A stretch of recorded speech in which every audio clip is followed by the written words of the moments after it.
성령 강림 10일 기도회 8일째입니다. 안녕하세요. 최정현 목사입니다. 오늘도 기도 충만, 성령 충만하시기 바랍니다. 오늘 말씀은 사도행전 3장 11절에서 19절입니다. 나은 사람이 베드로와 요한을 붙잡으니 모든 백성이 크게 놀라며 달려나아가 솔로몬의 행각이라 불리는 행각에 모이거늘 베드로가 이것을 보고 백성에게 말하되 이스라엘 사람들아, 이 일을 왜 놀랍게 여기느냐? 우리 개인의 권능과 경건으로 이 사람을 걷게 한 것처럼 왜 우리를 주목하느냐? 아브라함과 이삭과 야곱의 하나님, 곧 우리 조상의 하나님이 그의 종 예수를 영화롭게 하셨느니라. 너희가 그를 넘겨주고 빌라도가 놓아주기로 결의한 것을 너희가 그 앞에서 거부하였으니 너희가 거룩하고 의로운 일을 거부하고 도리어 살인한 사람을 놓아주기를 구하여 생명의 주를 죽였도다. 그러나 하나님이 죽은 자 가운데서 그를 살리셨으니 우리가 이 일의 증인이라. 그 이름을 믿음으로 그 이름이 너희가 보고하는 이 사람을 성하게 하였나니 예수로 말미암아 난 믿음이 너희 모든 사람 앞에서 이같이 완전히 낫게 하였느니라. 형제들아, 너희가 알지 못하여서 그리하였으며 너희 관리들도 그리한 줄 아노라. 그러나 하나님이 모든 선지자의 입을 통하여 자기의 그리스도께서 고난받으실 일을 미리 알게 하신 것을 이와 같이 이루셨느니라. 그러므로 너희가 회개하고 돌이켜 너희 죄 없이 함을 받으라. 이같이 하면 새롭게 되는 날이 주 앞으로부터 이를 것이요. 베드로가 예루살렘 성전 미문 앞에 있던 안진뱅이를 고치자 사람들이 크게 놀랐습니다. 그러자 사람들이 솔로몬 행각으로 모였지요. 행각은 지붕과 기둥들이 쭉 있는 긴 복도 같은 구조입니다. 그늘이 있기 때문에 토론하고 쉬기 좋은 곳이었죠. 솔로몬 행각은 성전 동쪽에 있었어요. 그러니까 미문에서 가까우니까 사람들이 거기로 모인 거지요. 요한복음 10장에도 보면 예수님도 그곳에서 가르치셨습니다.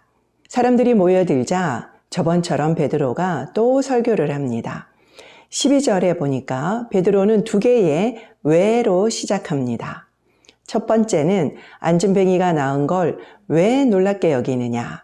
두 번째는 우리 개인의 권능과 경건으로 이 사람을 걷게 한 것처럼 왜 우리를 주목하느냐 라고 말이죠. 그 말은 우리가 한 게 아니라는 뜻이겠죠. 그러면서 아주 자연스럽게 복음을 전합니다. 너희가 죽인 예수의 이름이 이 사람을 낫게 했다고 말이죠. 사람들은 안진뱅이의 다리가 고쳐진 것만 집중했습니다. 예수님 당시 많은 사람들이 예수님을 따라다닌 것도 바로 이것 때문이었죠. 이런 현상은 지금도 비슷합니다.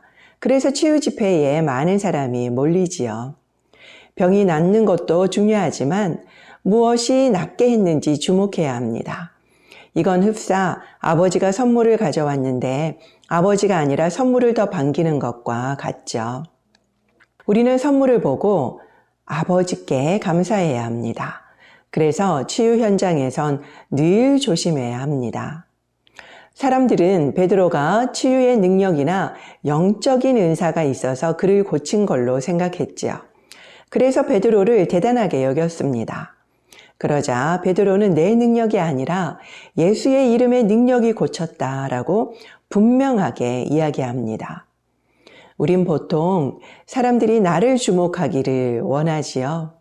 그래서 잘한 것도 내가 칭찬받고 싶어 합니다. 그러나 베드로는 철저하게 주님께 시선이 가도록 했습니다. 사람들이 나에게서 눈을 떼서 주님을 바라보게 했지요. 지금까지 수많은 치유 사역자들이 이것에 실패를 했습니다. 그래서 이단이 된 사람들이 많죠. 이처럼 우리도 성령 강림 10일 기도회를 하면서 성령 충만과 성령의 은사처럼 외적인 현상에만 집중하면 안 됩니다. 현상은 있을 수도 있고요, 없을 수도 있기 때문이죠. 우리 사역이 예수님만 주목해야 합니다. 그리고 다른 사람도 우리가 아니라 예수님만 바라보도록 해야 하죠. 성령의 은사는 하나님의 기쁘신 뜻대로 각 사람에게 나눠줍니다. 선물은 주는 사람 마음이니까요. 그렇기 때문에 우리는 다른 사람의 은사와 나의 은사를 비교하지 말고 나의 은사를 기쁘게 받아야만 합니다. 또 우린 병이 나은 것만 집중하면 안 되고 고쳐준 베드로에게 집중해서도 안 됩니다. 능력의 근원인 예수님께 집중해야 하죠. 예수님만 주목하시기 바랍니다. 10절에도 베드로는 첫 번째 설교와 비슷한 말씀을 하고 있죠. 회개하고 돌이키라고 합니다. 그때 죄사함을 받게 된다라고 하죠. 특히 오늘 회개할 것은 그동안 우리가 성령의 외적인 현상에만 관심을 가지고 그것만 기대했던 것을 회개하시기 바랍니다. 성령 충만에는 그런 현상적인 것만 있는 게 아니기 때문이죠. 매일 성령 충만을 위해서 기도하는 목적이 무엇입니까? 성령의 은사를 받기 위해서입니까? 아니면 특별한 경험을 하기 위해서입니까? 그렇다면 우리의 기도의 방향이 조금은 잘못된 것 같습니다. 성령 충만의 목적은요, 하나님을 더 뜨겁게 사랑하고 더 알아가고 하나님의 뜻대로 순종하기 위해서지요.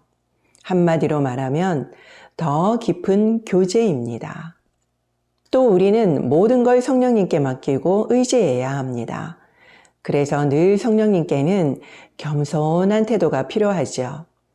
내가 원하는 대로가 아니라 성령님이 기뻐하시는 대로 달라고 간구해야 합니다.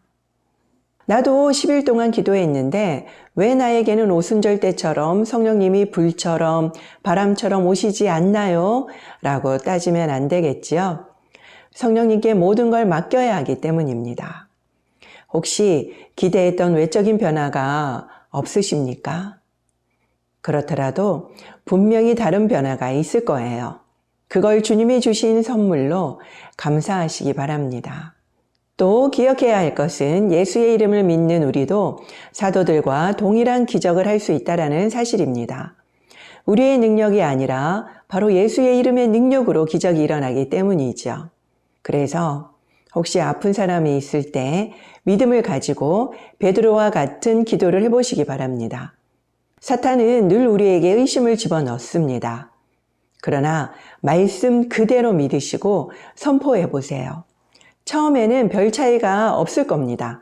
그래도 믿음을 가지고 계속 반복해 보면요, 분명히 차이를 경험하는 날이 올 겁니다.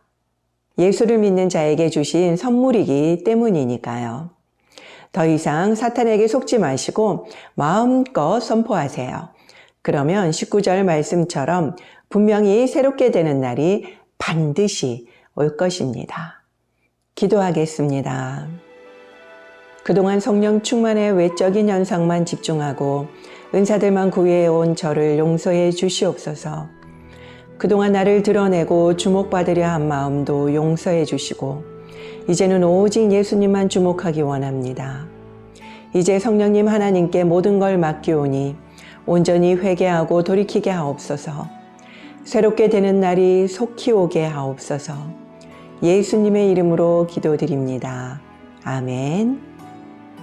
이제 주님 앞에 머물기 화면을 정지해 놓고 개인 기도를 하도록 하겠습니다. 오늘도 성령 충만하시기 바랍니다.